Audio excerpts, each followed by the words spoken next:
Welcome back to 4K Tech. Today I'm going to do a review on a cable toner tester. Now this works for RG6 and RG59, don't make a difference. I purchased this toner off of Amazon for $17. It comes with a AAA battery, which is nice. The old ones came with a 3-volt battery, which was a pain in the ass. But this is the newer one. Here's the end of the other side, which is the toner, which will indicate sound on this side.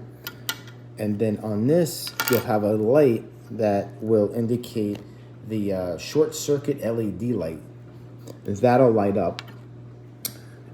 You'll also need, if you're trying to identify a coax cable in a house, and it's just both ends are male, you'll have to get a barrel right here and screw it onto one of the sides here, like that. And then on this side, you want to put the toner that just screws right into the coax cable like that.